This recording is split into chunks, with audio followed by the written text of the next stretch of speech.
pembangunan di dunia ini. Karena makin kesini saya melihat gagasan spiritualitas semakin mengemuka. Pengaruh dari modernisme itu sangat kuat sekali. Ya, modernisme. Itu yang kemudian membuat wacana spiritualitas itu terpinggirkan. Ternyata yang kita adopsi sebagaimana pembangunan, sadari atau tidak, lebih menguat aspek ekonomi.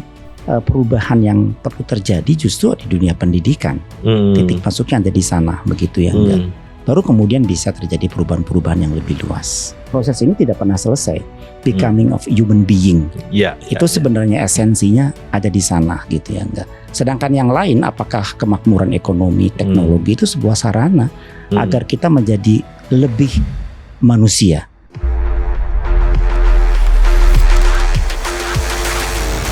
Halo sahabat OMB, obrolan buat kita.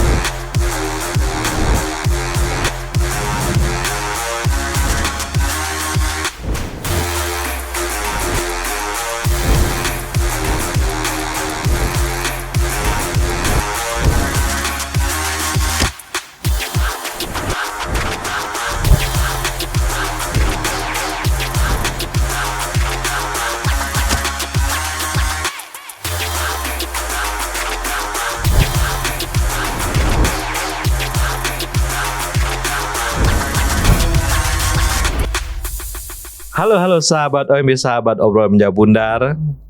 Hari ini Mas Bagus Fukon Sofani menjelaskan kita aspek lain. Ini alternatif lain memandang pembangunan ya, Mas Fukon ya. Iya. Yang selama ini berbasis material, kering gitu ya. Kita mencoba menggali, ini masih menggali nih, belum fix benar apa enggak gitu ya, tentang bagaimana perspektif spiritualitas dalam menggerakkan sebuah dimensi pembangunan. Kira-kira begitu, Mas Furkan ya.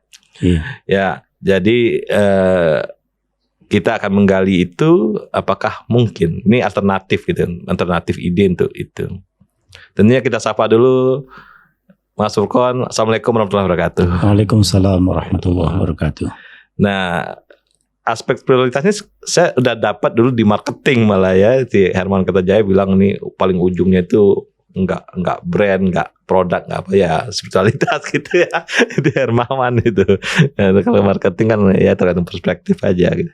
Nah, ini dari aspek pembangunan, orientasi pembangunan ini gimana kita melihat spiritualitas ini, Mas Furkon? Iya, kalau kita lihat beberapa buku tulisan-tulisan ya, buku terutama di jurnal, tema tentang spirituality and development tuh udah mulai banyak juga. Oh, ada ya? Ya, sudah agak lama juga sebenarnya. Cuma posisinya di pinggir, tidak pernah menjadi mainstream dalam sebuah diskusi-diskusi tentang teori pembangunan atau juga dalam kebijakan pembangunan di banyak negara. Jadi memang marginal lah posisinya begitu ya. Atau Partai Hindu India pakai itu kali nggak?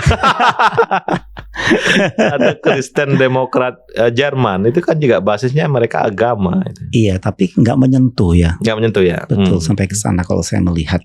Pada akhirnya praktek pembangunan di banyak negara, ya, apakah di Eropa, di Amerika, termasuk di kita di Indonesia itu.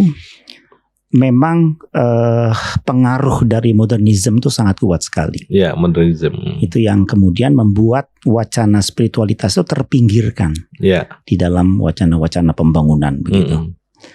Nah, kalau kita bicara pembangunan ya, soal definisi ini kan sering disebutkan apa sih pembangunan itu gitu.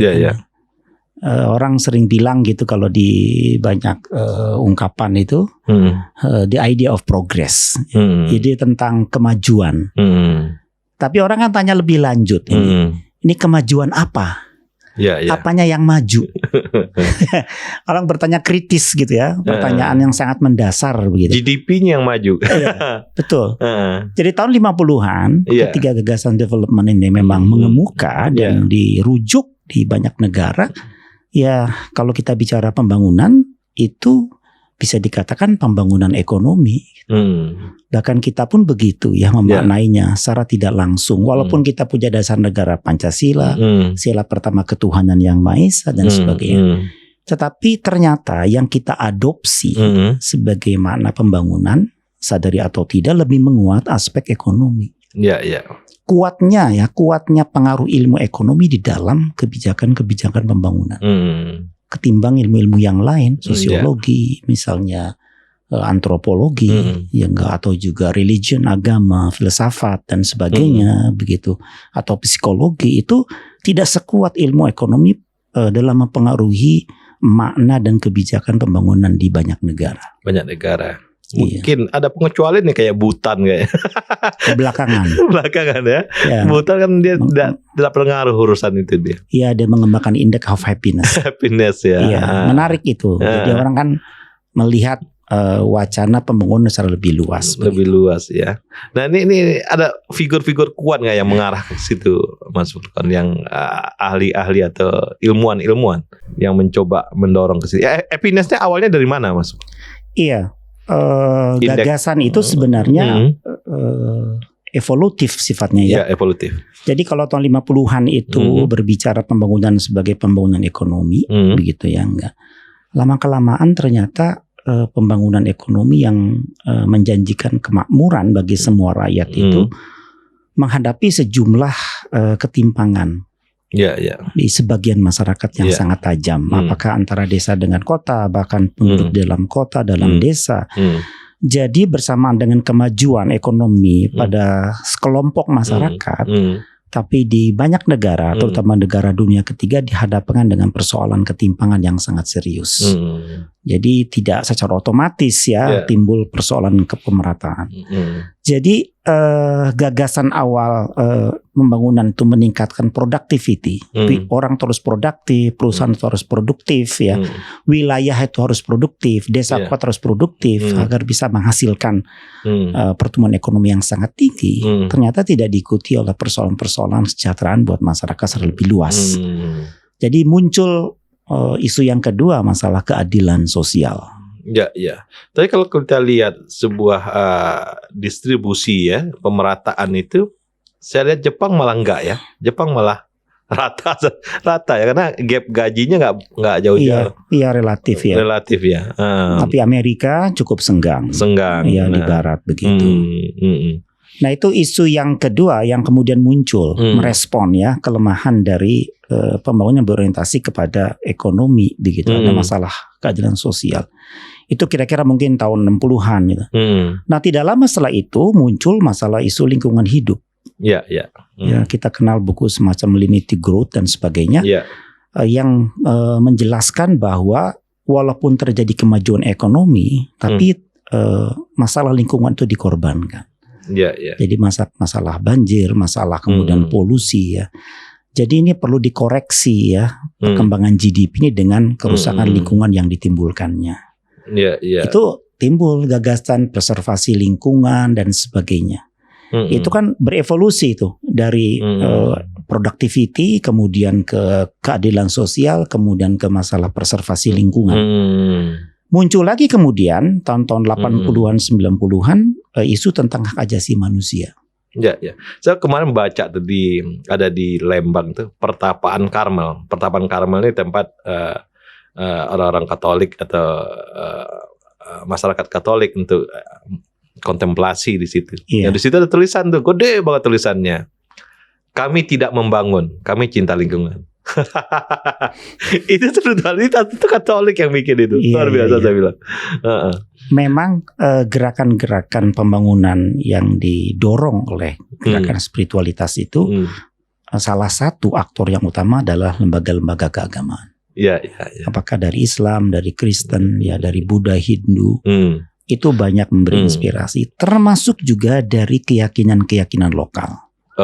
Ya, Baduy misalnya kalau dikatakan Naga itu banyak sekali memberikan warna di titik itu. Gitu. Nah, mungkin melanjutkan yang tadi ya. Jadi setelah kemudian isu human right itu muncul, ya hak asasi manusia, isu gender dan sebagainya, itu makin berkembang mana pembangunan. Jadi ini kalau kita sebut berhasil, ini nggak sekedar masalah ekonomi, ada masalah lingkungan, masalah keadilan sosial, masalah pemenuhan hak asasi manusia. Ya, hak berpolitik di dalamnya. Itu tahun 90-an. Nah tahun 2000-an kita muncul ide tentang MDGs ya, kemudian SDGs, Sustainable Development Goals dengan berapa 17 apa ya, tujuan pembangunan seperti nggak boleh ada kemiskinan, ya nggak boleh ada kelaparan, kebutuhan sanitasi dan sebagainya. Itu muncul begitu. Jadi kelihatan sekali tujuan pembangunan tuh makin kesini makin meluas, makin multidimensi dibandingkan dengan periode tahun 50-an. Tapi bagi para spiritualis gitu, ada satu sisi tetap yang ketinggalan. Bahkan sampai yang tahun sekarang SDGs sekalipun. Yaitu bahwa pembangunan ini memang tidak sampai kepada masuk inti terdalam dari kemanusiaan. Yang disebut spiritualitas tadi. Iya. Tapi kan kadang-kadang sulit diukur. Iya betul. Suksesnya diukur pakai apa gitu ya. Iya, memang ketika berbicara pengukuran itu menjadi tantangan tersendiri. Sampai dengan saat ini, bagaimana sebenarnya mengukur pembangunan yang sampai menyentuh aspek terdalam jiwa, orang melihatnya jiwa manusia. Jadi sampai menyentuh, membangkitkan, menumbuhkan sisi terdalam yang merupakan hakikat dari kemanusiaan, jiwa itu sendiri, begitu ya. Nah, kemudian dikembangkan ya gagasan-gagasan itu dalam bentuk misalnya semakin banyak kegiatan voluntary di tengah masyarakat. Oke. Masyarakat makin mudah memberikan sesuatu, mengorbankan sesuatu untuk orang lain. Jadi konsep cinta itu kemudian menjadi sesuatu kata kunci penerjemahan dari spiritualitas. Yang dibuktikan dengan orang mau berkorban untuk orang lain. Bahkan dalam keadaan dia pun sangat membutuhkan. Dia sangat sulit sekalipun dia makin mudah memberikan. Entah tenaganya, waktunya dan sebagainya. Jadi ini menjadi semacam indikator penting ya. Semakin masyarakat itu saling memberi. Sepakatnya saling beri, menumbuhkan pihak lain agar orang lain juga berkembang dengan apa-apa yang dia miliki. Itu menunjukkan tanda-tanda perkembangan spiritualitas. Saya kira konteks itu cocok Indonesia dengan kedermawanan yang tinggi, masukkan ya. Iya. Kita lihat kalau bencana itu kalau hanya bersandar kepada APBN, kepada APBD, betapa gerakan-gerakan di kita tuh sangat banyak ya untuk membantu korban-korban bencana. Juga setelah itu, ya gerakan-gerakan seperti itu juga banyak. Jadi buat saya pribadi ya. Voluntary itu, voluntary, kegiatan voluntary, termasuk lembaga-lembaga yang bergerak untuk itu, ya secara volunteer bahkan sacrifice, berkorban untuk orang lain itu menjadi penanda penting. Sedangkan yang model tahun 50-an sangat berorientasi kepada pribadi, kepada pemutuhan diri, pada istilahnya antroposentrik kalau sekarang ya istilahnya sangat berorientasi pada pemutuhan kebutuhan manusia, gimana dia mengeksploitasi alam gitu ya, mendapatkan alam sebagai objek untuk memenuhi kebutuhan dia sebagai pribadi gitu ya, enggak. Tapi berikutnya spiritualitas itu malah membalikan arah dari berorientasi kepada diri sendiri kepada berubah kepada orang lain, pada pihak. Jadi bisa jadi ini lebih pada peran masyarakat daripada peran negara ya untuk menggeser itu. Iya. Peran negara juga masih tetap dominan, tetapi substansi yang disampaikan negara itu harus mendorong proses-proses voluntary dari tengah masyarakat. Itu yang nggak membuat kemudian masyarakat sangat bergantung dengan bantuan-bantuan pemerintah. Jadi harus keluar ya kemandirian masyarakat, inisiatif masyarakat gitu yang enggak. Sifat-sifat itu harus muncul di tengah-tengah masyarakat. Sebelum negara menjadi sebuah sentris baru kan, dulu di masyarakat sentris itu adalah di pesantren kan. Iya. Ya, itu juga menjadi sebuah bentuk bagaimana komunitas dibangun di situ ya. Kalau apa yang terjadi di situ, pesantren lah menjadi tulang punggung. Iya. Ya, jadi ada kelompok-kelompok kecil di masyarakat Indonesia yang begitu banyak, dia secara ketahanan sosial tuh menjadi bagian yang penting. Sebenarnya udah ada sebenarnya. Ya termasuk juga di Banten, di Jawa Barat, di mana-mana di Jawa ya. Itu ya, walaupun di daerah lain Indonesia misalnya di Dayak atau di mana itu adalah kesukuannya. Ada di Dayak ada Panglima Dayak, ada macam-macam itu juga muncul di situ ya. Jadi saya kira secara tidak langsung sebenarnya itu udah terjadi ya, Mas Furqan ya. Iya. Itu yang saya kira concern kita terhadap itu. Contohnya yang kita lihat concern kita terhadap tsunami Aceh misalnya. Ya emang ada bantuan dari luar ya, tapi yang merecovery pertama ya tetap ya orang-orang volunteerism ini kan, termasuk Palu. Itu yang saya perhatikan. Artinya peluang itu ada ya untuk kita. Kita punya sejarah panjang volunteerism itu. Cuma bagaimana tetap terpelihara dan berkembang pada saat tidak terjadi bencana. Tantangannya. Jadi bukan insidental. Sekali-kali ketika ada bencana kemudian terjadi gerakan sosial yang cukup masif. Tapi setelah itu nggak tumbuh lagi. Itu yang tantangannya ya. Situ ya buat masyarakat. Tantangannya dalam kondisi damai kali ya. Iya. Nah di tempat saya di Sumatera Barat tuh ada namanya, dulu tuh masyarakat suka berutang dengan rentenir gitu ya, rentenir. Nah si masjid mengambil alih semua utang itu, dibayar pakai uang masjid. Nah rentenir out gitu kan, bayar ke masjid. Nanti si yang berutang langsung bayar ke masjid. Nah itu saya kira gerakan yang luar biasa juga, jadi gerakan yang bersifat ya normanya norma agama gitu ya. Termasuk juga yang tadi di credit union di Dayak itu kan luar biasa itu. Jadi masyarakat petani segala macam kalau dia butuh modal kerja, yang ngambilnya di situ. Dan itu credit union itu besar banget Mas, besar banget. Nah itu saya kira volunteerism yang udah jalan di masyarakat. Nah, yang belum ada itu di negara sebenarnya, ya kan? Negara ini kan ada aspek politik di situ yang dia suka ngukur-ngukur ya, konstelasi elit segala macam ya, atau ideologi yang dia sulit mengambil peran besar di sini. Jadi gimana Mas, peran negara untuk mendorong ke situ? Kalau peran negara secara normatif itu kan jelas sekali ya. Di Undang-Undang Dasar 45 dinyatakan misalnya negara berdasar atas ketuhanan yang Maha Esa. Itu normal. Itu jelas sekali secara normatif begitu ya. Ketika diterjemahkan ke dalam tataran-tataran praktis begitu, dalam pandangan saya pribadi harusnya menguat di dalam sistem pendidikan kita. Dari situ mulainya begitu ya. Sistem pendidikan itu sebenarnya menjadi pintu masuk karena yang dibangun adalah sisi manusianya di situ. Nah, ketika sistem pendidikan ini memang di kita mengalami masalah, itu sebenarnya hanya menunggu problemnya itu di banyak sektor yang lain. Itu kan pelakunya manusia semua, apakah di politik, di ekonomi, di sosial begitu. Jadi perubahan yang perlu terjadi justru di dunia pendidikan. Titik masuknya ada di sana begitu ya. Baru kemudian bisa terjadi perubahan-perubahan yang lebih luas.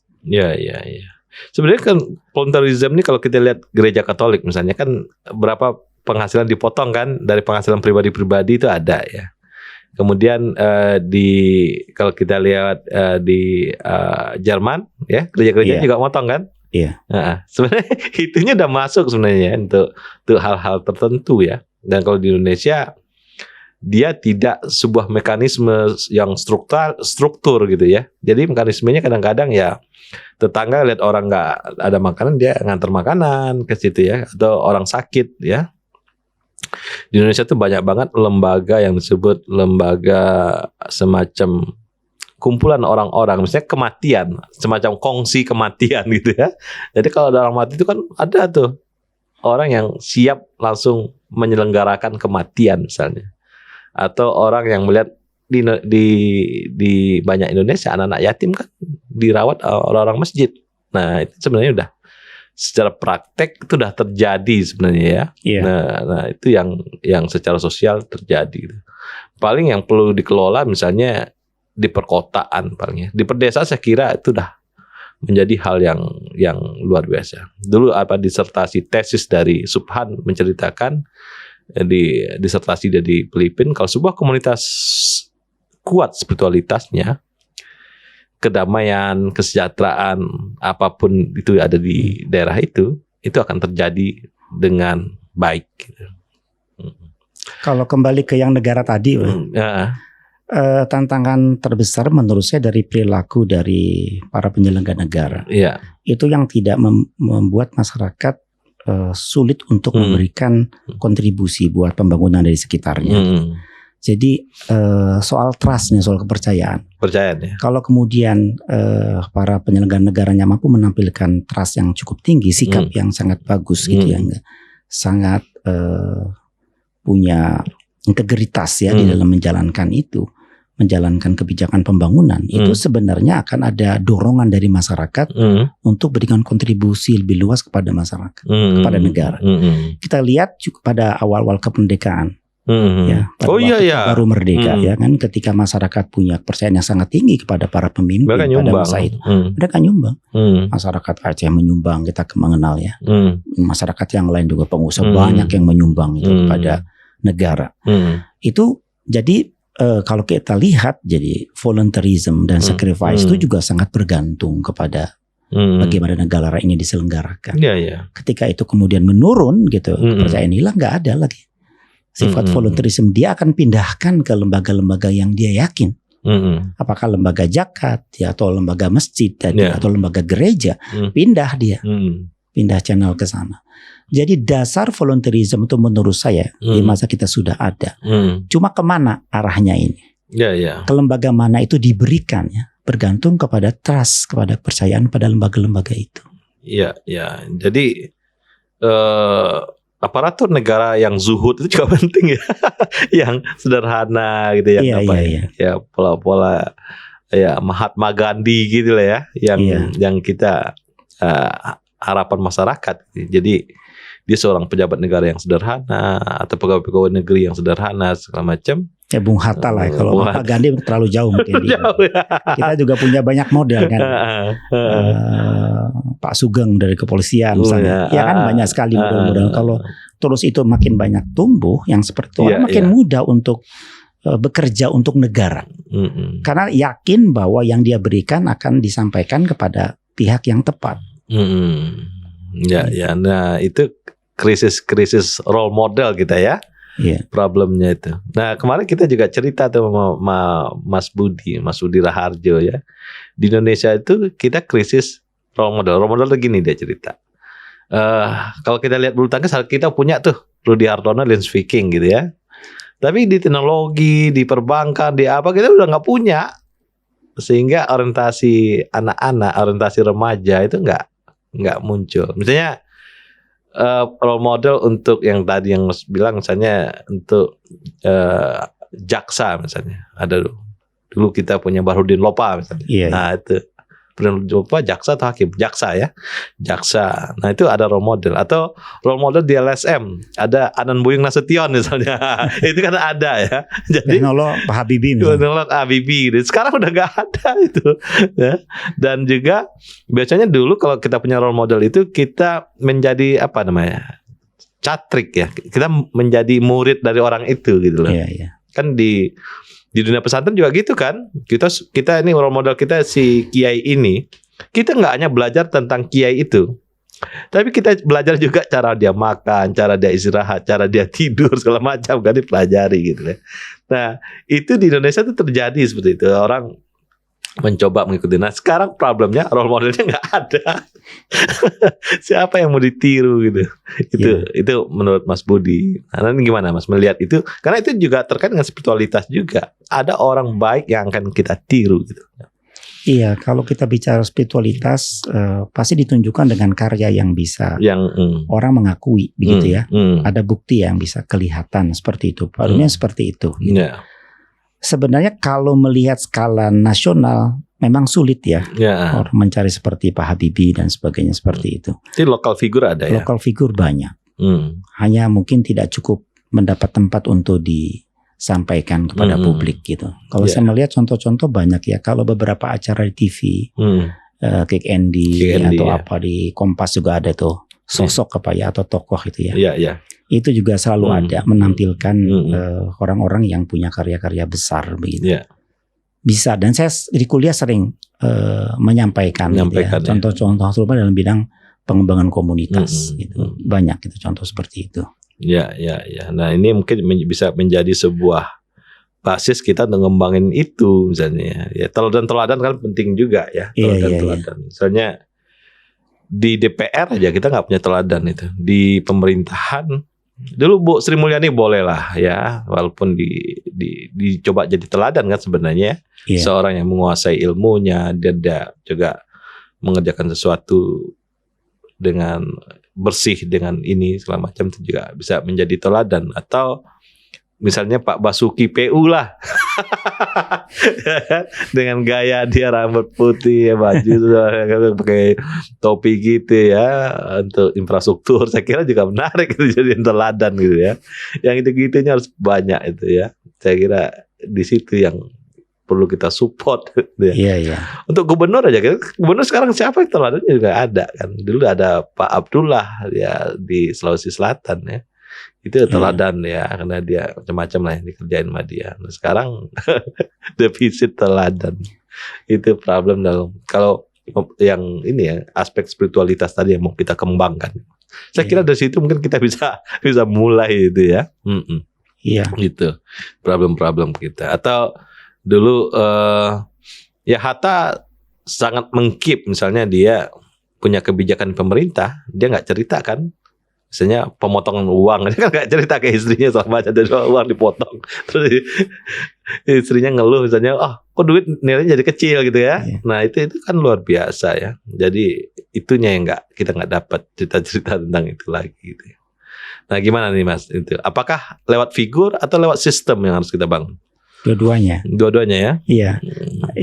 Yang paling masal tentu lewat pendidikan. Lewat pendidikan ya? Iya. Jadi sebenarnya karya-karya anak dan sebagainya menampilkan tokoh-tokoh yang seperti tadi ya, yang punya karya terhadap masyarakat lebih luas, itu harus menjadi bagian dari orientasi dari pendidikan. Jadi orang melihat betul-betul ini figur yang di berbagai macam bidang gitu, yang kelihatan sekali punya kontribusi dan volunteerism yang cukup nampak gitu ya buat mereka.